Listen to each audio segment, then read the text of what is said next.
En passant sur le pont, vous rejoignez la commune de Tréfiagat-les-Chiagat. L'unique port relie les deux villes autour d'activités et d'intérêts communs. Jusqu'aux années 1950, le passage d'une commune à l'autre s'effectuait à marée haute grâce aux trésours, des passeurs.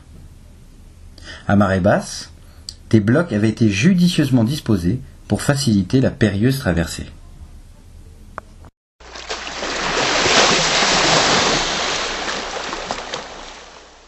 Avant, on avait un petit pont en pierre, d'une hauteur peut-être même pas d'1 mètre, des blocs de pierre carrés comme ça, distancés peut-être de 30 ou 40 cm. On marchait dessus, il ne fallait pas être sous, on tombait à côté. Ça, on pouvait aller par basse mer, parce que dans le port, du moment qu'au fond du port, il y a toujours des petits cours d'eau, si on peut bien dire ruisseaux, ils amènent toujours l'eau douce. Ça fait que quand la mer était basse, la mer se retirait, mais il y avait toujours un filet d'eau. Si on passait là avec les souliers, comme on dit, on remplissait des sabots. Pendant le temps, on avait des sabots de bois. Le pont a été fait, ça c'était un progrès, ça au moins, ça a été fait dans les années 50 ou 51 qu'on l'a mis en circulation. Quand le pont était recouvert, il y avait des passeurs qu'on payait dessous, pour faire un aller ou bien le retour. Autrement, si on n'avait pas de sous pour faire la traversée, il fallait faire tout le tour par l'école d'apprentissage, plus loin que l'école d'apprentissage.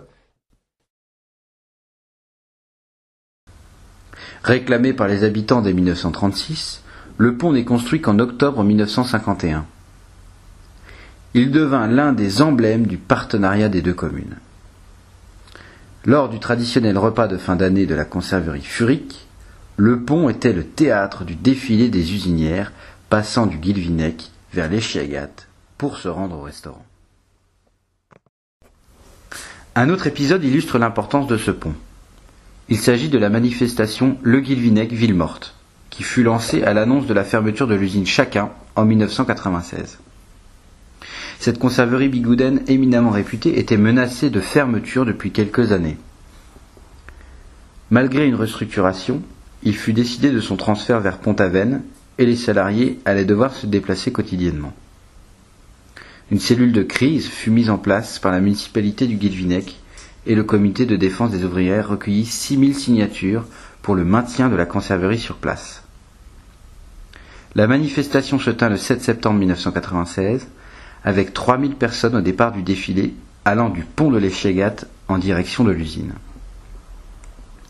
Malgré l'investissement des ouvrières dans le sauvetage de leur usine, il ne fut pas possible d'empêcher sa délocalisation et le déclin de l'activité usinière.